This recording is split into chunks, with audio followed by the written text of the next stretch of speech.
any habit, any addiction. God can do anything, right? Just like he can stop time for you. As a matter of fact, he's done it. He did it, I believe, for Joshua. He held back time so that they could finish beating the crap out of their enemies. He held the sun back for them. He took the sundial and turned it back. He did it for them. He can hold time back. He wants you to see that I can do it. I can do it. But I won't. Because deliverance doesn't look like time anymore. We just live in that day and age. Deliverance doesn't look like time. Deliverance looks like it's a season of prayer. Deliverance looks like do you have a prayer life with God? Deliverance looks like what are more than anything, what are you praying about? And it's not the what as much as what attitude are you praying in. If you are beseeching God, well, how are you beseeching him? I beseech you therefore, brethren, by the mercies of God, all beseech us that we present our bodies a living sacrifice to God. But some of us find ourselves at the point of beseeching God, and when we don't get what we want. The same man, that's why I believe Paul was honored, because he turned around and then asked God, he said, God, I got this thorn, and then God, I got this thorn, and then God, I got this thorn 3 times, and all 3 times the answer was no. No. I said it on Sunday, I said, why do we have a problem with saying no to people? And why do people have a problem with hearing no? No, absolutely not. No, I will not do it. I will not set fire to your brother's house and then run away from it. If you, I will not no. I will not kick your mother in the throat and then run away from her as if it was a joke. No, I will not do it. No. No. Why do we have a problem with no? We should find love in the word no. We should find grace in the word no. We should find comfort in the word no. We should find healing in the word no. And yet Joseph heard no, and what did he do with it? He became widowed to it. Here's the thing, Joseph was a great prisoner. Joseph was the manager in the prison, and Joseph did very well with it. Joseph had no reason to become widowed except that he was done waiting for God. The moment he turned his back on God and he asked Pharaoh, of course the answer was yes. Of course, he was talented. He had everything going for him.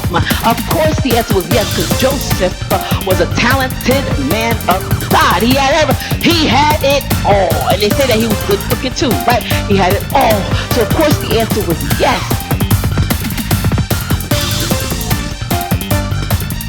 Come on, no.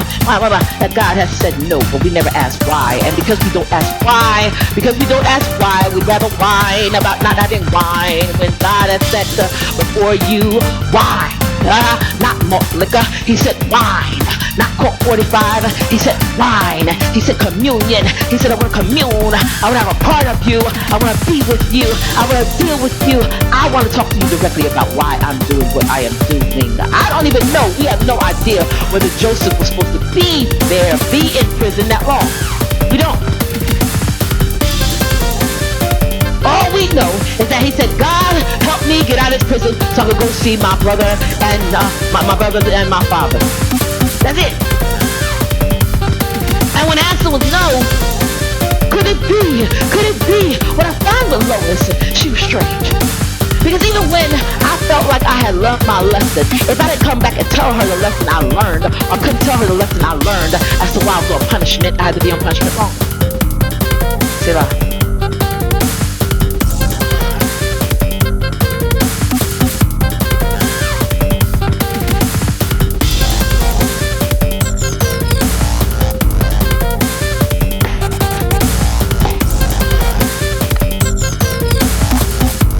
God just said it. Joseph was asking for early parole.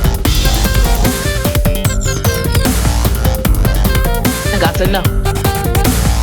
He was asking for early parole, but the issue was that he didn't even know why he was in prison. Remember, he had been put into slavery by the brothers just because they didn't like him. Do I know why? No. He didn't know completely why they did not like him. He just knew they didn't like him. because they saw him from afar coming and said, let's make this plan to throw him into prison. He did not understand that as a kid with a multicolored coat on, coming to report on them, that they would be upset about it. They were jealous, not hateful. He didn't understand that doing that, wearing that coat, would cost him his life. Could cost him his life, almost did. If Reuben had stepped up and said, no, don't kill him. So he got thrown into the pit, brought up out of the pit, sold into slavery. Then after he was in slavery, he was sold to Potiphar. Went into Potiphar's house and was there for a while. Got promoted, went up in the rank. Stephen Furtick said, he said Potiphar and Hotiphar. H-O-T, Hotiphar, right? That's the name. Potiphar and Hotiphar. She lied, got him thrown into prison. He was always in chains. I think Joseph had PTSD. I think so. I do. I know because I suffered from it. DSM, whatever that is, OCD and PTSD. That sounds like a group. OCD, Jodeci, PTSD, and Jamie. It's like a group.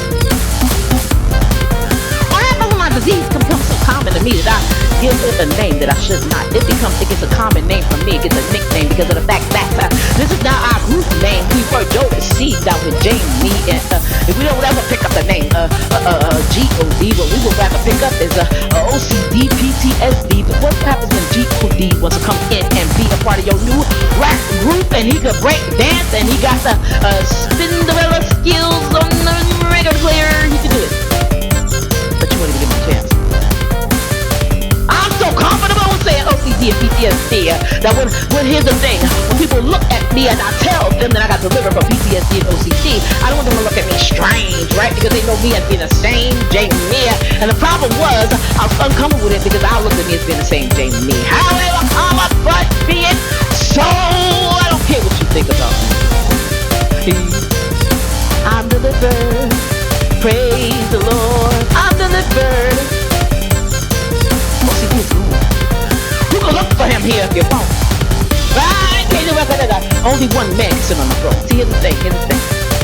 Okay, right. PTSD and OCD could have been in here. But when I say get out, and I said I mean get out, they left. Because the only one God, G-O-D, is not on part of my team. Right? We do our music together now. We make our tracks now. That's me and G-O-D, not OCD, not PTSD. They had to leave. Who you got now? Now, Jamie, I got God, G-O-D, and he's all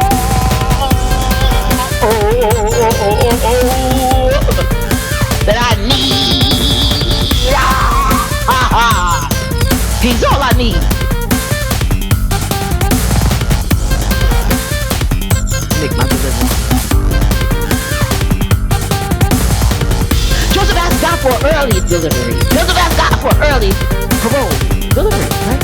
He asked God for early delivery. I want to be delivered now. Why? Because as I leave my dining room and I walk into the hallway, I'm being delivered into. I showed me that a while ago. I said, what? That was serious. God, I love it. When I leave my kitchen, bam, I'm being delivered into. I'm getting delivered all day. Bam, I get delivered. What happened to you, Jamie? I just got delivered. Oh, Jamie, what happened? I walked into the bathroom. That was delivery. God glory. God is up in here with me, and I'm walking from room to room, from room into room, from threshold to threshold, from glory to glory, from faith to faith, from baptism to baptism. I'm going higher with Jesus, and as I walk from the kitchen, as I sneeze, I don't have to answer to you. I had a delivery. I'm getting deliveries all day so that I can pray for you. If you ain't praying for me, why would I answer to you? Why would we answer to people that ain't praying anyway? We come off our knees with God. We do a lot of work on our knees with God. We come off our knees with God to stand in people's faces and answer them for what they think that we should be and what we should have. I'm going to answer to you when I'm the one praying for you. My prayers are the thing that's keeping you from being in travesty. But I'm going to answer you to what you think I should be. If God tells me I should be a queen and I've got a relationship with God and me and God meeting in Matthew 18:20 praying for you, why would I get up off my knees and just listen to you and what you got to say about about it. You can't even get the 17:20 right. You can't even get Matthew 17:20 right. So how can you talk to me about me and my G-O-D with Matthew 18:20? I got G-O-D. Therefore I no longer have OCD or PTSD. None of them D's matter anymore because I got an AD. I got a G-O-D and I know what his delivery looks like. It's a D-E-R-I-V-E-R-Y. Very delivered. Got to need some delivery in this thing. I don't need to know what you think. Now wait, what is it with this thing? People telling you what they think, but you never ask them. I'm different. I'm Jamie. So if I tell you what I'm not, if I come to you and start talking to you, I'm not telling you what I think. I'm telling you what God has told me to tell you. Otherwise, I won't talk to you.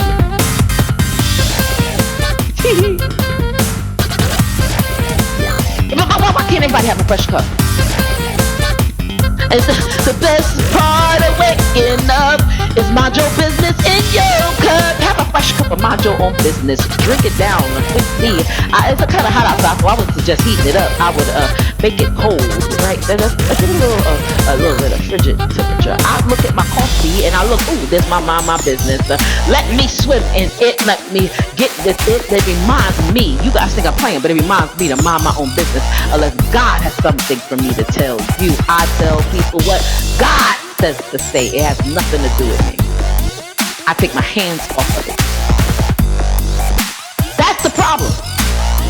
Because Joseph was looking and he said, all these things that I've been through, all these things that have been done to me, I want an early parole. The problem was I cannot parole you, like I said with Lois. And it makes sense. She cannot parole me. Let's say she was right 20% of the time.